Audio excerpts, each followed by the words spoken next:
Washington, D.C. is not just the seat of power today, it is a tinderbox. As the smoke clears from the February 28th precision strikes in Tehran, a new, more domestic fire is spreading across the United States. It's not just about the missiles, it's about who has to carry them. Look at these streets, listen to the chants. Send Barron first.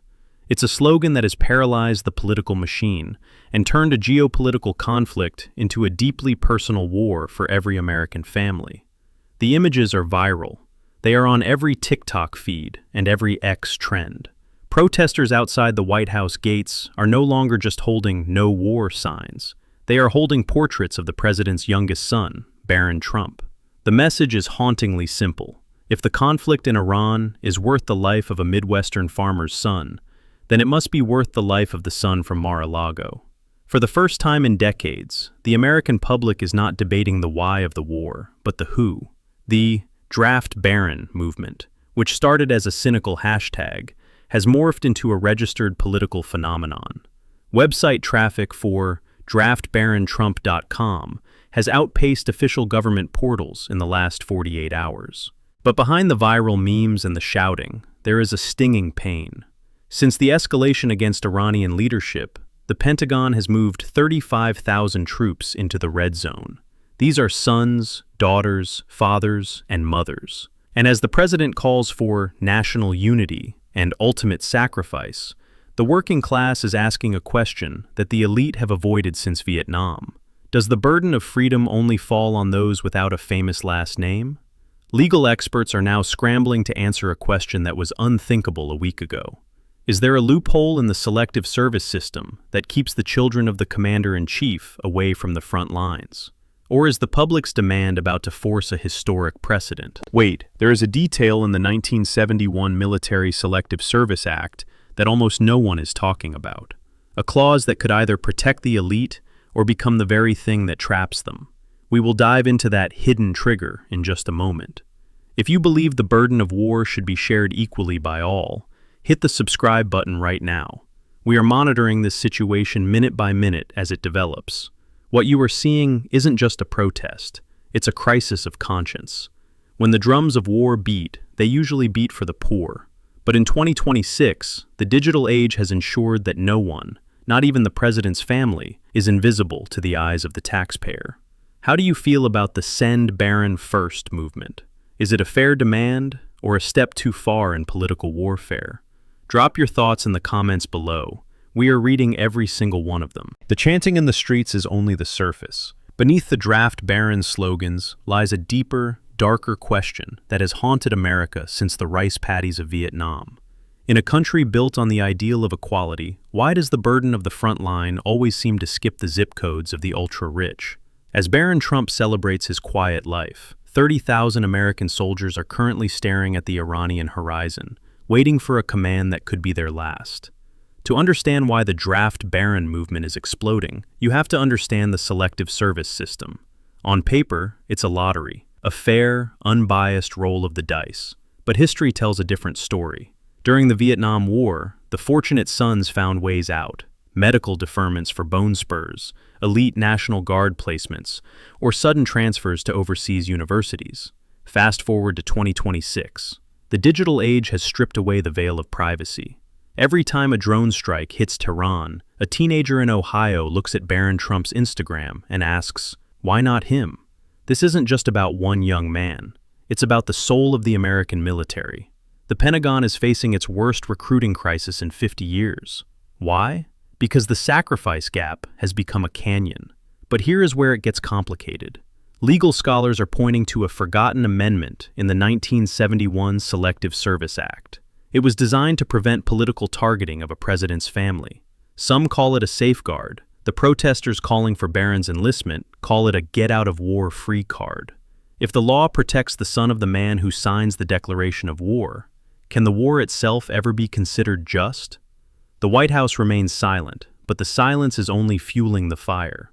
Inside the Beltway, there are rumors of a special assignment for the first son, a non-combat role designed to quiet the masses. But will a desk job in D.C. satisfy a public that is watching their own children prepare for the desert heat of Iran? The math of war is simple. Someone has to go. And for the first time in history, the American taxpayer is demanding that the first family provides more than just speeches. They are demanding skin in the game. What happens next could redefine American patriotism forever. If the draft is reinstated and one name is missing from the list, it won't just be a protest, it will be a revolution of the forgotten.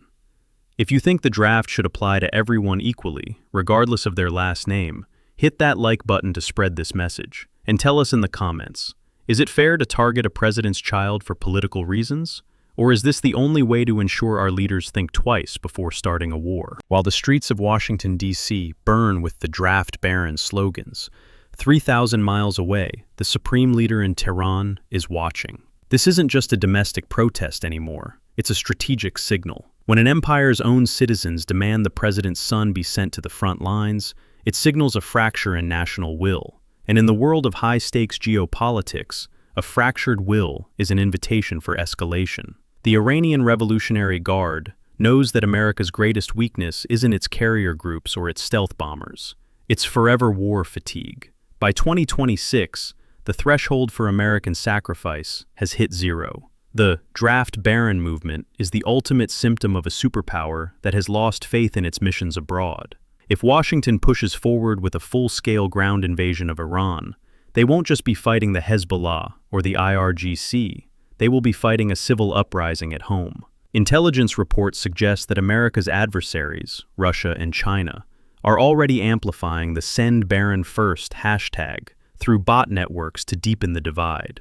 They know that if the American public refuses to send their children, the war machine stops dead in its tracks. But what is the end game? If the U.S. retreats now, it leaves the Middle East in a power vacuum that could trigger a nuclear arms race. If it stays, it risks a domestic explosion that could reshape the 2026 midterms and the very fabric of the presidency. The question of Barron Trump is no longer about a 19-year-old student. It is a mirror being held up to the American elite. It asks, is this cause worth the blood of the highest in the land, or is it only worth the blood of the anonymous? We are standing at a crossroads. As the next wave of deployments is signed, the name on the list won't just define a military strategy, it will define what equal justice means in the 21st century. History doesn't remember the speeches made in air-conditioned rooms. It remembers the boots on the ground. And right now, the world is waiting to see whose boots those will be. The drums of war are beating louder than ever. But this time, the echo is coming from inside the house. We've covered the protests, the legal loopholes, and the global stakes. Now, the most important voice is yours. Does a leader have the moral right to start a war they wouldn't send their own child to fight? This is the debate that will decide the future of this conflict. Comment equality below if you think the draft should spare no one, or security if you believe the first family must be protected. Don't forget to subscribe to stay updated on this developing crisis. This is a story that history will not forget. Behind the closed doors of the Oval Office, the Draft Barron movement is no longer a joke. It is a constitutional crisis. Inside sources leak that the president's advisors are split. One side demands a show of ultimate patriotism to save the war effort, while the other warns that putting a first son in uniform is a one-way ticket to a political assassination. But there is one person we haven't heard from, the one person at the center of the storm, Barron Trump himself. What if the choice isn't made by the president, but by the son? Imagine the headlines. The prince becomes a soldier. In 2026, such a move would be the ultimate political masterstroke, or the ultimate tragedy. If Barron Trump were to enlist, the anti-war movement would lose its sharpest weapon overnight. The chance of send your own son would go silent. But at what cost? The history of the world is written in the blood of those who had no choice.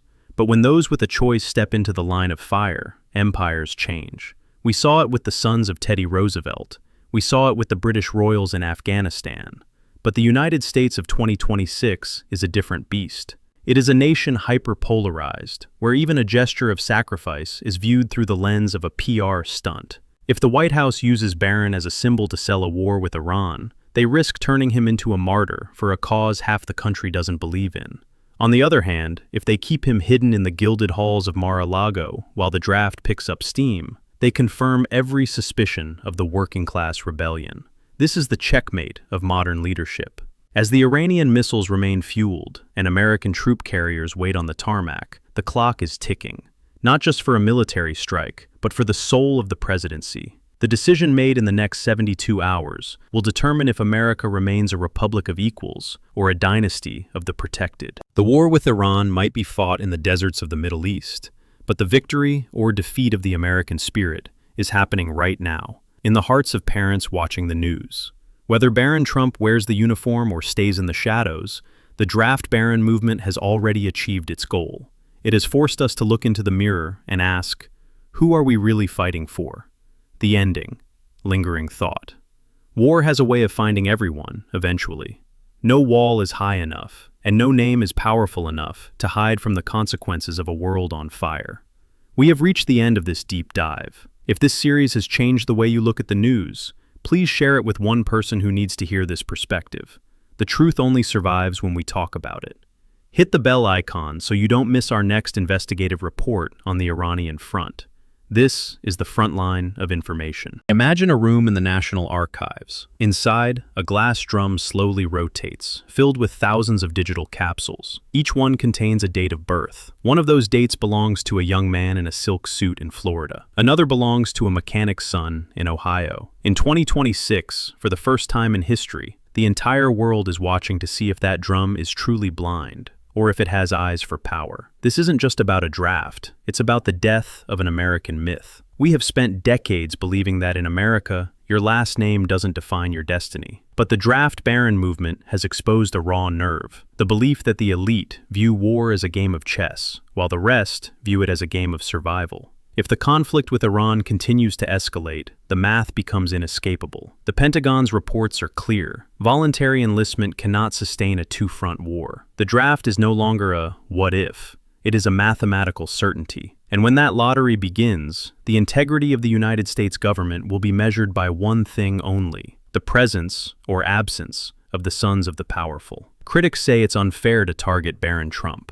They say he is a private citizen, a student, a son. And they are right. But the protesters at the White House gates have a counter-argument that is hard to ignore. Why should their sons be public property, while the president's son remains a private citizen? In the age of 2026, where every battlefield is live-streamed and every military flight is tracked, there is nowhere to hide the fortunate sons anymore. The Iranian government is banking on this internal division. They aren't waiting for a diplomatic solution. They are waiting for the American social contract to snap. They know that a nation that cannot agree on who should fight eventually becomes a nation that cannot fight at all. As we close this investigation, the question remains: is the United States still a republic where the burden of freedom is shared?